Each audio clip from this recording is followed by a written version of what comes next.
So this year is important because it marks the 6th anniversary of the United States-Mexico-Canada Agreement, or the USMCA, at which time the parties have slated to undertake a joint review of the agreement. And the joint review has quite high stakes, especially for Mexico. So while the United States has increasingly made cooperation more difficult over the past 2 years, Mexico's economy is still heavily reliant on its trading relationship with the United States. And in fact, more than 88% of Mexico's manufacturing exports are US bound.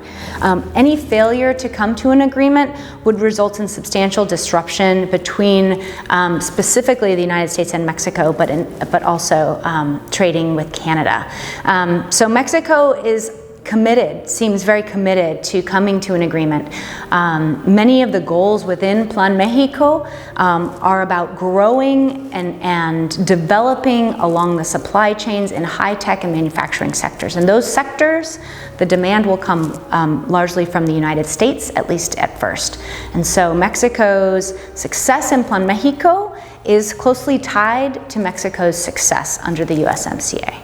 There is a provision at the end of the USMCA which effectively binds Mexico to some energy reforms that they made in 2013 that increased foreign investor access to the sector.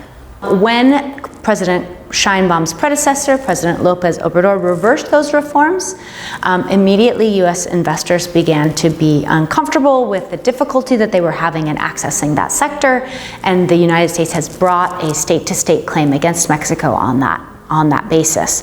So there's a second vulnerability, however, that's built into the structure of Mexico's electricity sector. In the electricity sector, foreign investors are allowed up to 46% ownership of an electricity generation project. Transmission and distribution is solely owned by Mexico's state-owned enterprise, the Federal Electricity Commission. That means that any United States investor who is invested in electricity generation in Mexico necessarily has a government contract with a state-owned enterprise. And that contract gives those United States investors special access to investor-state disputes through the broadest possible arsenal of investor-state dispute claims, which is in contrast with the usual investor-state dispute process within the USMCA, which is relatively constrained and narrow. And so in those two ways, the electricity and energy sectors are particularly vulnerable to challenge under the USMCA.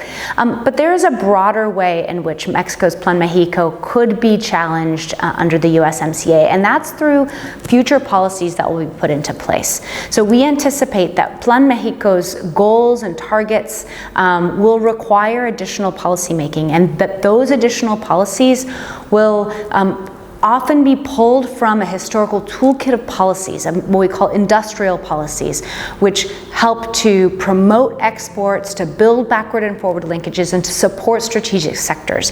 And in each of those cases, the policies that Mexico would need to put in place are likely to be challengeable either through domestic trade remedy mechanisms or through investor-state disputes under the USMCA, or state-to-state disputes, or even outside of the USMCA through WTO or other trade regime disputes. So Mexico is facing a highly unpredictable negotiating environment, and so all recommendations I give with that caveat.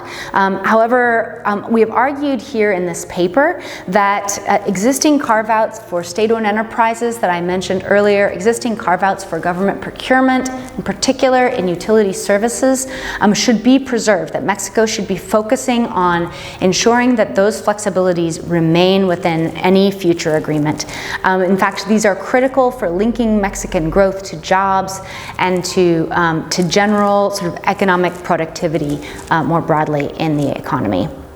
So in addition to that, we think in order to fully preserve Mexican policy autonomy, Mexico should seek to have ISDS, investor-state dispute settlement, removed fully from the agreement. And while that seems like it possibly could be a big step, in fact, Canada and the United States have both seemed positively poised towards that step In the past, Canada has already removed itself entirely from investor-state disputes under the agreement, and the United States has spoken favorably of that move in the past. So what we're hoping is that these would be two fairly concrete moves for Mexico in these upcoming negotiations.